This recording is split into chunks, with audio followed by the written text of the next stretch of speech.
Hey folks, welcome back to the Wisdom Nutrition Podcast. This is Alex Sakin, and today I wanted to share some thoughts on the current situation in Israel.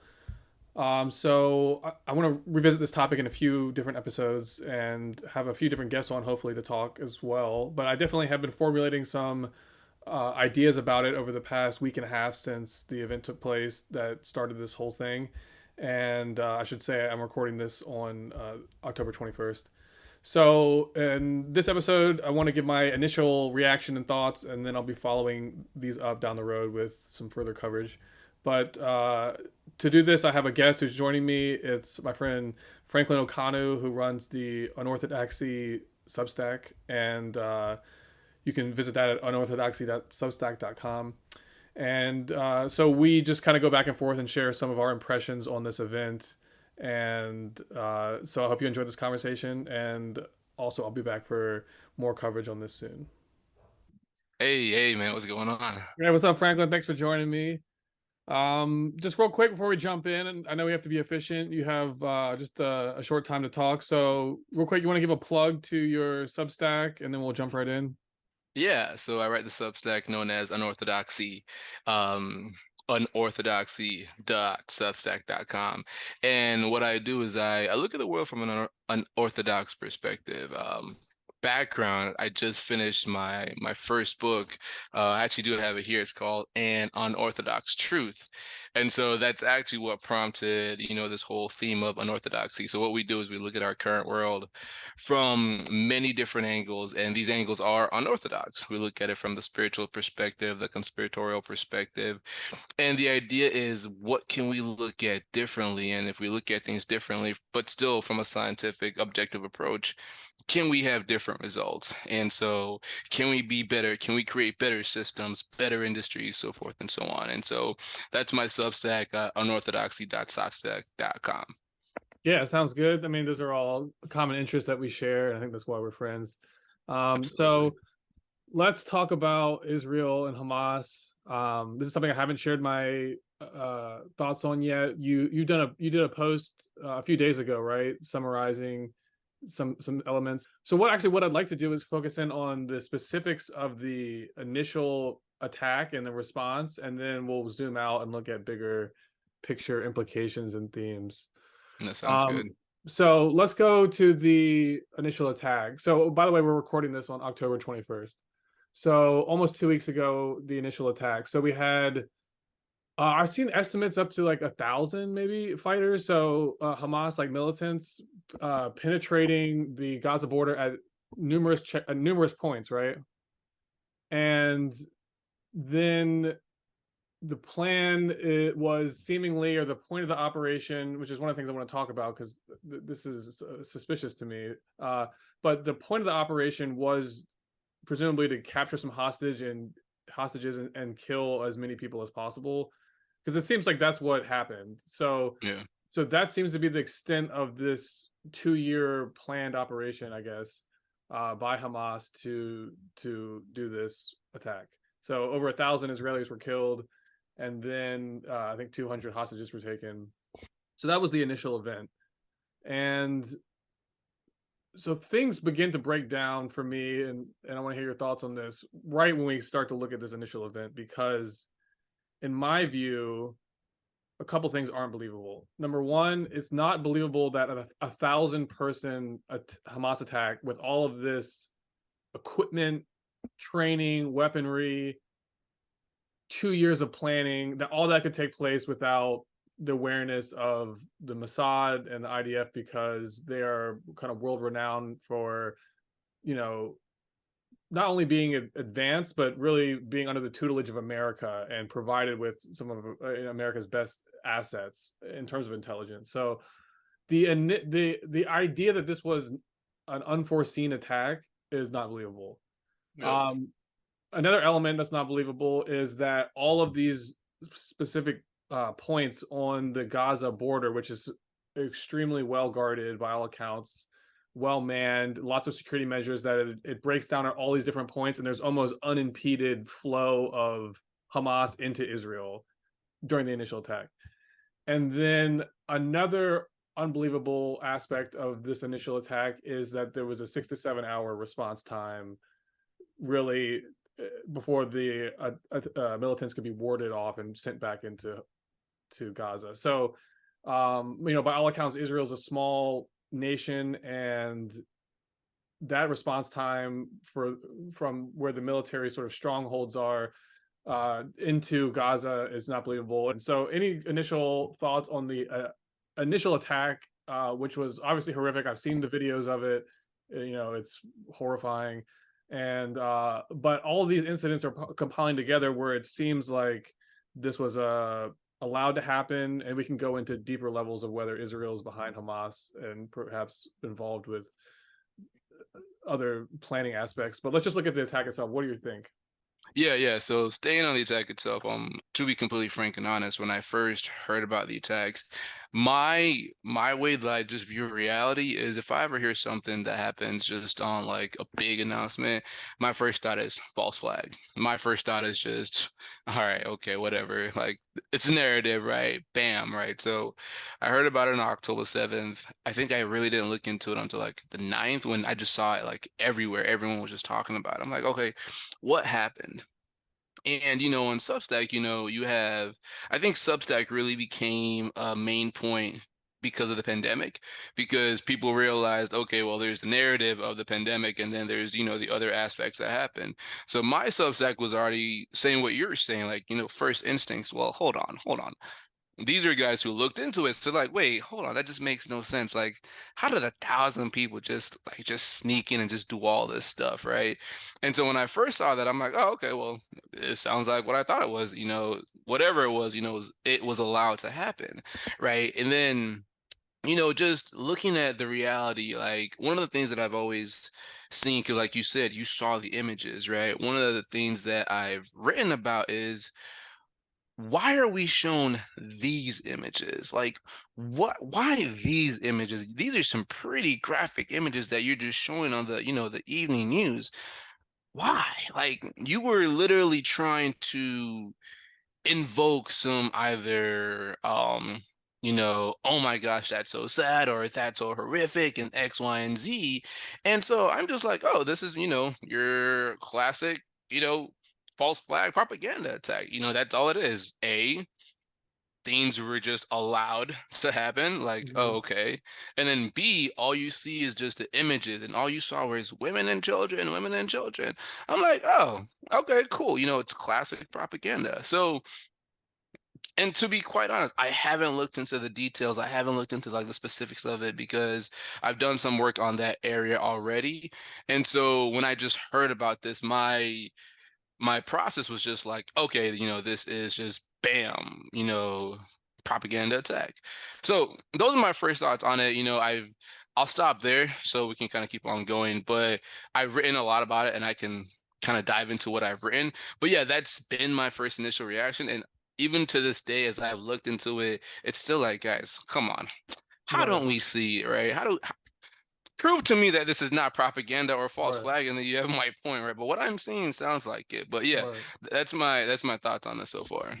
All right, so we're both in agreement then, and I think it's the only way you can really not conclude that is if you just refuse to consider all of these things, which is like Yep. basically, most people are like, it's not the time for that, Yep.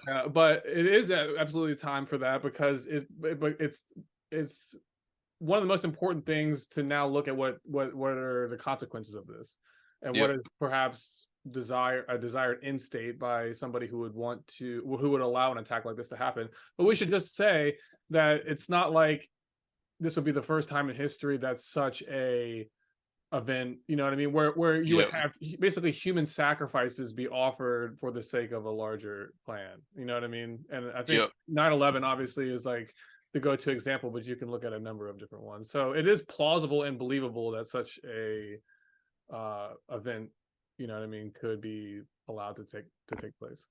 And yeah, just to chime in on that, right? I think one of the things that you said 9/11, right? I remember, yo, when, when 9/11 happened, I was what, in middle school. And so, I believe the mainstream narrative of 9/11 until like it wasn't until what, 2013, where I was now in my 20s, and I was like, "Oh, wait, what? No." it could have been an inside job. What? And now you're exposed to this unorthodox perspective. Like, hey, listen, these things called inside jobs do occur. And one of the other aspects is so I wrote an article to where I asked GPT-4. I was like, hey, GPT-4, hey, listen, let's look at the last couple of big wars. Let's look at, World War One, World War Two, 9/11. Are there some, interesting events that happened? And so with World War One, with the sinking of the what is it, Lithuania, that, put Britain into World War One, like literally everyone said, hey, listen, an attack is coming. Britain just chose not to listen, right? Same thing with Pearl Harbor. Hey, listen, something might happen. You know, the US just chose not to listen. Same thing with like 9/11. Like everyone was told to stand down. And so it's like what we're seeing here in the very first article that I put out on this was we are seeing a narrative war, right? Like there's a narrative being pushed, and we can either accept the narrative or we can destroy the narrative. And so I just want to call out that caveat with 9/11 because it's real interesting there. Mm-hmm. But the biggest thing that I'm seeing here is that there's not a lot of critical thought. At least I expected more. I think I'm starting to see more critical thoughts because I think some people are just like, yeah, you know what, that is kind of fishy. Mm-hmm. But there is the initial, oh my gosh, we must do something. Israel must attack back. They must be justified. And it's like, whoa, whoa, whoa, you're already 2 steps down. Let's go back to, okay, well, how did this happen? Like Right. to your point, how did Right. 1,000 people just really there was an article one that I wrote. It was from it was Dr. Naomi Wolf. I actually copied a section of hers, and she was like, "If you don't think these images that you're seeing are on purpose, you've never worked in the White House before. Like this is shown to you on purpose, so you really see something. It's always women, it's always babies because they are the defenseless, right? So that's what you're gonna see. If you don't think that happens, then you just are somewhat in touch or out of touch with reality. So." Right. Yeah, Yeah, I think it's important to keep in mind, following up what you're saying, that now that we concluded that there had to be some level of complicity in this attack on Israel's side, that when you're game planning this type of operation, it's not just about allowing the attack to happen. It's also, but the point of allowing an attack like this to happen is to use it as an instrument of, you can say, propaganda, or an instrument in which to engineer a type of action and response psychological yeah, dynamic as a consequence of this. And so part of that is these images, yep, like you're saying, not just the images, but this is where it starts getting more complicated, I think. So we agree that there was complicity here. Now another thing is, when we go back into Hamas and we say, what is Hamas, then things get interesting, because as is clearly a lot of people know and talk about, Hamas was the asset of Mossad, essentially, in the same way that Al Qaeda was an asset of the CIA, right? yep, So, so you actually find this all over the Middle East, the same dynamic, where whenever you see a very militant Islamic group arise, that's never a natural occurrence. yep, It's what this one author, Timothy Mitchell, who's written a lot about the Middle East, he calls it political Islam. So yeah, a lot of people want to view and evaluate the Islam that exists in the world as being something inherent to Islam, where in fact it's a political creation. These Islamic Orthodox group, the point of propping up that type of regime is that they rule with an iron fist over the people, and they're very dependent on the West, yep, because the West is propping them up, it's giving them resources, whatever, so they have to play ball with their rules, yep, and that's the classic imperial strategy. So when it comes to Hamas, that looks like, now we're looking at an event where we're not only looking at Israel as having intelligence in terms of observing Hamas, but potentially also being a driver of Hamas at a secret level. You know what I mean? I do. And when you consider just the situation of Gaza and how it's only 5 miles by 25 miles, and and how basically all the resources and activity in there is dependent on outside sources because it can't be self-sufficient. It's not an Hmm. entity. It's a situation where a terrorist group in Gaza must be reliant on an outside source. So Yep. now we're looking at a situation where it's like, okay, what outside sources would want this attack to happen? Because just from a, if you're a terrorist organization, the attack itself doesn't make any sense. Like, what's your Yeah. objective if you're Hamas? Just to kill as many people as you can and take kidnaps to exchange for hostages? Because you know that if you do this, it's going to be it's going to be your one hurrah. You're going to get Yeah. one chance to do one thing, and you know the response is going to be outrageous against you. So it's like this is Yep. what you chose to spend all your resources on, just this arbitrary like killing of Israeli civilians just because you know out of hate, but there's no strategic objective really. Like Exactly. you didn't assassinate anybody, you didn't hit any strategic locations that would make so so it's like the whole event, the action response, they seem orchestrated together. So I have more to say Exactly. about this, but any quick thoughts on that?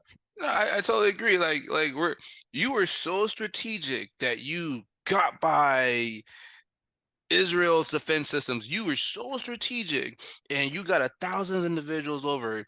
And this is what you do, right? This is what you do.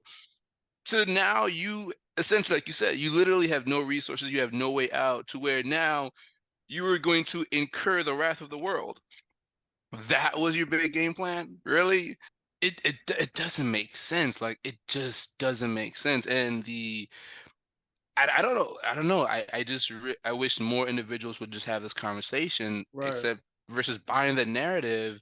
And I will say, some people are having the conversation. I think some people have, the first day they're like, "Oh my gosh, Israel must do something," and now they're like, "You know what? Yeah, hold on, wait a second, right?" Because there are literally, if we buy this narrative, innocent people are going to die. That Right. is a fact, right? But no, you're absolutely right. It doesn't make sense. And one thing I don't see people look into is just the history of the region, right? Um I I want to say this quick comment, right? Like it's so crazy because if you question this, like if you question, wait, did Israel know something about this?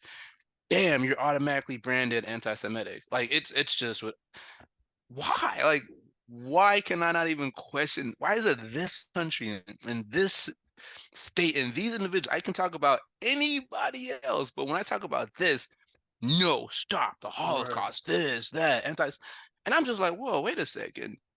Right. And I'm glad to see that some people, I mean, I'm actually surprised. A lot of people are saying the same thing, like, yo, listen, like, wait, whoa, whoa. Why can't we discuss this topic? Like, we Right. should be able to discuss this topic, right? But no, to your point, you have two conclusions, right? It's almost like, yeah, Hamas really did this and they must be destroyed, right? And that's sure. But when you think about it critically, you're like, no, hold on, hold on. What's really going on here? Like, what? Who really benefits here? Like, if you destroy the Palestinians and all this stuff, who benefits? And there's only a couple of people that benefit, right? One of the comments that I've seen just reading on this was, listen, if we're about to go to war, the profits are about to be astronomical. Hmm. Come on, guys. Like, no one sees this. Like, we saw propaganda with the pandemic and we saw propaganda with this, right? But with this, we're choosing not to. And that's a sad part in all this because you have human lives that are being lost here. But Right. I'll turn it back to you. Well, all right, so let's look at the situation that was sort of immediately surrounding this event, which is this idea that within Israel there was a lot of protests and things going on to destabilize the political situation there in a way that the hardliners, which are the ones who are sort of driving this, we need our own racial, we can't integrate with Palestine, it's for Jews only, and this sort of like this policy of driving out the Palestinians and just making this Yeah. a Jewish state. Like that's not necessarily the sentiment of the majority of the Israeli people, but it's Yeah. always been the politics of the government. Yep. And there's been a lot of protests recently about that. At the same time that these protests were happening, there was also a presentation, I believe, by one of the leaders in Israel unveiling their plan for the new Middle East, and it was this situation when Israel was basically had it was a map of Israel that did not include the West Bank as a separate thing, or did not include, it was all going to be Yeah. Israel. And so, one might look at that as being the instigator of the Hamas attack, but then you're like we were just saying, we're like, wait a second, Hamas is not this independent entity, because you couldn't design a more ideal breeding ground for terrorism than the Gaza Yeah. Strip, where you know what I mean? Yeah. And Yeah. so, but like that exists in order to justify the perpetuation of the Israeli, defense state or whatever. So, when we're looking at motives for the next step, like what would be Israel's desire to allow this type of attack to happen, especially when you look now what's happened since then, when they're like, basically, we're gonna wipe Gaza out, everybody has to leave, and then, or we're gonna kill everybody, and then we're gonna repurpose the land. So that's now I don't think that's the ultimate driver of this, but I do think Mhm. on a very obvious level that is the motive for at least this current leadership class in Israel and the IDF, is to consolidate their power by engineering, kind of like in the same way that the conservative neocons did after 9/11 here, when it Yeah. was like, Yeah. now you had carte blanche to do any kind of militaristic thing because you had bred this emotional reaction. So it seems like that's an obvious thing to point to. Any thoughts on that? Yeah, as far as obvious things to point to with this, right? I think to me, what kind of comes to mind for this situation is like one of the, like you said, there's a lot of ideologies. One of the ideologies is that the new Israel are like, hey, listen, this is our land and all this stuff. And a couple years ago, I was like, wait, hold on, whose land is it? Like who said this was your land? Because if you go and for those who may not know of this, right? You remember the whole Kyrie situation, Kyrie Irving Yeah, of last course. year? Yeah, so I wrote 3 pieces on that, right? The Kyrie situation, part one, two, and three. And in part two, I talk about the history of the region, right? Because, oh man, when you talk about narratives and, word game and all this stuff, it's real interesting when you talk about who's a Jew, Judaism, Israel, all this stuff, right? And one, I'm gonna try to tie in a couple of themes. And like I was telling you earlier today, like recently I've been doing some work personally on just like, the early Christians. And what I'm really finding is that the Roman Church, I don't think we know how the Roman Church, how powerful that was, which is why when I read your work today, I was like, oh my gosh, like, yo, this puts in so many theses of just how this empire was able to move under the guise of a religion. Like, we had a industrial empire that was moving swiftly and fastly under this guise of religion. You take this pure religion and you morph it into something to where you can now take military control. And so people that I see say, hey, Israel has to attack because this is their land. And really, who says it's their land? And so in the Kyrie Substack part two, I talk about, it's called the Balfour Declaration. And I've asked everyone to, hey, listen, if this is, debunk me if this is, debunked, right? But no one's debunked it yet. I think I even asked GPT, hey, listen, was this a true incident, this Balfour Declaration? And it's like, yeah, yep, that really happened. I'm like, okay, well, cool. Anyway, so the Balfour Declaration was in 1918, I think, during World War One, and it was Lord Rothschild. And when you say Rothschild, everyone's like, "Oh my gosh, conspiracy!" Well, no, no. Listen, the Rothschilds were literally a banking family. They were real. They funded wars in the 1700s and so forth and so on, right? So now, like, you've got this guy who writes a letter to the British Secretary General or something, says, hey, listen, I want a land in Palestine carved out for, Jews, right? And so that Jews ties in, this Christian religion, which ties into the Roman Empire from way back when, right? And so everyone who's now Christian, because the majority religion is Christian, is like, that is their holy land. They must have it, right? And so what you see in the 1900s from then till now is this land is all Palestine land. It's all Palestine land, right? But after the Balfour Declaration, you literally see the land of Israel just grow. Bam, bam, bam. You just literally wiping people out away from this land, right? And so to me, like that's okay, this is literally part of the same thing that happened back in the 1900s. And one of the things that I've realized, I watched a documentary like last week, which sparked this whole Roman Empire, like how powerful this Roman Empire was. They don't think in terms of years or decades like you and I do, like months, weeks. No, they have a goal to where these institutions have goals to where it might take a generation or two, but if we have this goal that we're gonna have, we're gonna make this goal occur, right? And so when I've learned that, I started looking at events from this whole, okay, this whole global quote unquote 5D game. And so if this land was a deal between the country of England, essentially, right, and one of the richest banking families or richest banks, all we're seeing is just different actors come in to fulfill the role that was signed 100 years ago. And so this really fits in strategically to that plan of, hey, listen, how do we wipe these Palestinians out and essentially take this land, which, like you said, this land is a very pitiful land. Like this is a very good central location. And if someone else is here already, well, shoot, just kick them out and, we'll take it over. And if I have to, rinse and repeat an old trick that everyone else does, essentially, i.e. I create a terrorist group and then have the terrorist group attack me so I can go back and attack them. Why not? Right. So Well, here, I've let me introduce another idea here. absolutely. So, let's look at Israel, and when you track the story of Israel, you mentioned the Balfour Declaration. You find the influence and interest of an outside imperial power. So originally that was great. That was the British Empire, Mhm. and the Rothschilds were really the dominant financial family behind that empire. So that's why basically, when you look at the history of the Middle East, you find the story of the development of the oil industry and oil economics as being critical, because oil really it became so economically dominant because it was so vital to military at the time. So Yeah, really the transformation towards an oil economy happened first in terms of the military and yeah, and the modernization of military, because if you didn't have a agile mobile fleet with trucks and things like that, you couldn't compete anymore.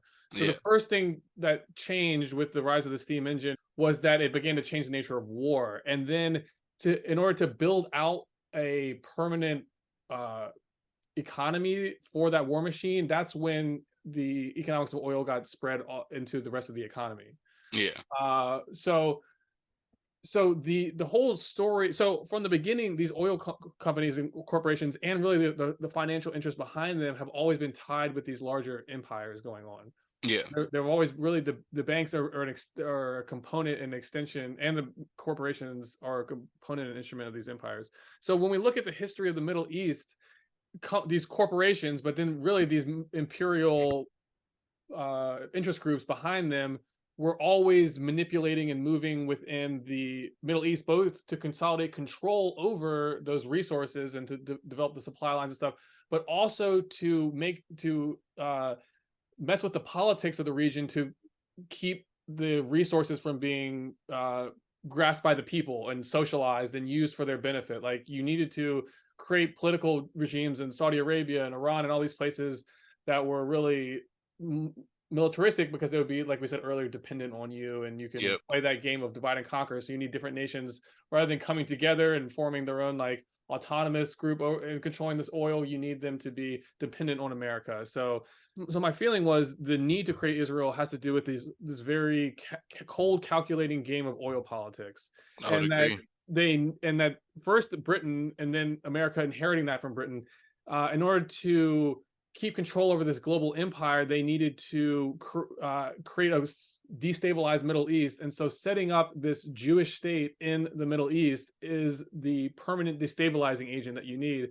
And I think that explains why you see these quotes from Biden of him saying, like, if Israel didn't exist, we would need to create an Israel because of American interests. So it Mm. becomes this destabilizing agent, but it also becomes a platform for you to express your power in that region. Agree. So um, so so when I look at it, the religious aspects that people point to, like, oh, these are Zionists, these are racist, whatever, that psychology is promoted by an outside interest in the same Yeah. way these highly destructive, like, or very orthodox Islamic groups aren't like a natural occurrence. You know what I mean? Their Yeah. policy. So we consider the idea that Israel plays this role in terms of America's empire, and it's also completely dependent on America in order to maintain itself militarily and economically. We come to this conclusion that if Israel had allowed this attack to happen, so to speak, and they have interests about ethnic cleansing, da, da, da, actually they couldn't do any of that on their own. There's always this hidden hand of American empire over top of them. So now the question is, what would America's larger interests be in terms of their what's going on with their empire? Because now we're looking at this being as an extension, perhaps, or at least it needs to be factored in with Ukraine that's going on right now, Yeah. Yep. and Yep. with the larger Great Reset and COVID lockdowns and stuff like that. So now this opens the door to the real question: is what is happening within this larger global imperial system that's clearly being reorganized and reshuffled, and these individual conflicts and events are really the source of sort of a psychological effect on the Yeah. masses as part of this thing. Like we were saying in the beginning, there's a psychological component to everything that we're seeing, and so that's an aspect surely of what was game plan for this operation. So I know you got to go in a minute, but we'll carry this on in the future. But is the question really, when we look at the situation, not even about Israel or Hamas or even Muslim and Judaism, but it's really about empire and hidden hand and what's next on the grand chessboard? Yeah. No, I would agree with everything you said, and I think to paraphrase everything you just said and to kind of add it to what I'm saying, right? So the whole idea of, Balfour Declaration, Zionism, all that stuff, Islam, blah, blah, blah, blah, and the religious aspect, that's the narrative that's been told, right? So if I talk to my common man across the street, they're like, well, it's a Jews' land because God said so. Well, what about Palestine? And so everyone is get lost in the first layer, right? But what you just said, those are the questions that we need to be having. This is imperial strategy at play here, right? Because this is a lot deeper. No one's having this conversation, at least not to my knowledge, right? This is I hate to use this QAnon term, but yeah, this is the 5D chess. I think that's so funny, right? This is literally 5D chess, right? Because everyone's talking about this and that, but the reality is, like, you do have empires that are moving hands and going from that. And no, I think we definitely should continue this conversation because the one piece that I'm not well versed in is, do we really have like two sides here? Like I'm seeing, the BRICS, right? Russia, it's like Russia and China versus the US.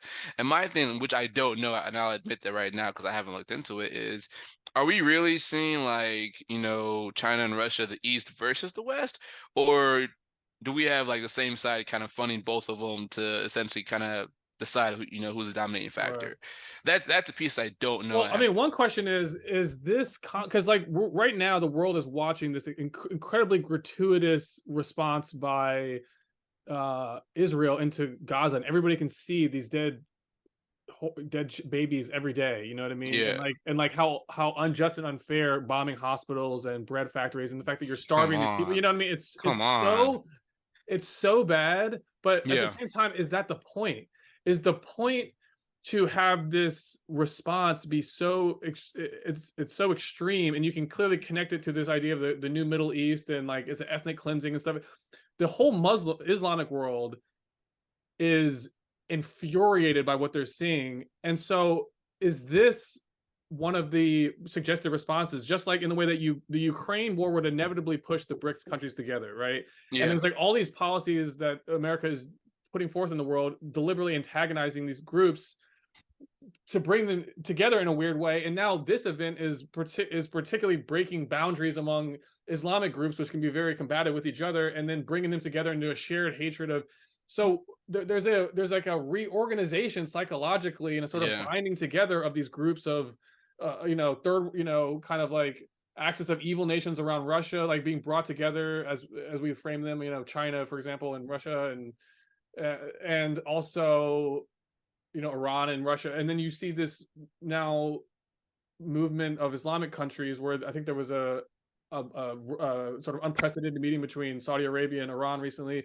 So it's like whoever's behind this. I mean, the Yeah. Mossad or even the CIA, if we're looking at a big picture, like there's no way that this gratuitous images of this war and how unjust and infuriating it is isn't part of of the operation. You know what I mean? So Yeah. what does that Agreed. suggest? It suggests a reorganization of the Middle East, perhaps shifting alliances, shifting economic zones perhaps being created. But when we're looking at large scale imperial strategies, nothing like this happens at this level without there being some intentionality behind it. But the big question is, what is being maneuvered? You know what I mean? Like, what is the point to making this situation where you might have massive war? I mean, is Israel about to be offered as a sacrifice as Ukraine was to an all out Mm, Islamic, you know what I mean, yeah. front against it? It's possible because it's behaving in a way where it almost leaves these countries no option but to That's begin a to good intervene. call So out. anyway, lots of questions, but this is the level I think we have to be looking at Yep. this on. You know what I mean? Yep. Like you said, moving beyond just the tertiary initial level and going to the substance of it. Yeah, yeah, no, yeah. I see we have a couple minutes left, so just to kind of close this out, yeah, no, yeah. To go back to your work, right? That one article where you say, "Hey, listen, there's 5 layers deep, right?" And you gotta go deeper and deeper and deeper and deeper. I think this is exactly the kind of conversations that we need to have, right? And one thing I will say is that hey, listen, we need to understand this, but we got to make sure that, we're taking care of ourselves, our bodies, our mind, our souls, and our spirits here, because this is a psychological war, and it's easy for our psyches to get caught into going back again to your work, right? Our psyches, our souls, right? Listen, it's like whoever is watching this, right? You want to be careful and take care of your psyche, your health, and all that stuff, your soul, and everything here, because I say this all the time. Spiritual warfare is psychological warfare, right? Spiritual warfare is psychological warfare, and we haven't even touched on that yet, right? It's Mhm. like level like 5 or 6 here, right? But I think this is a great conversation. It's in the right conversation, and we're going the right way. So, hey, listen, thanks for having me here. I'm looking forward to more of these. Now, I'll turn it back to you. Yeah, man, let's do it again. I know we hit your point. You got to roll. But yeah, we'll share some more thoughts coming up soon. And have a great rest of your day. Thank you again for joining me. Once again, it's unorthodoxy.substack.com, and check my man out. Hey, appreciate you, Alex. We'll chat later, man. All Take right, care. peace, brother. All right, bye bye.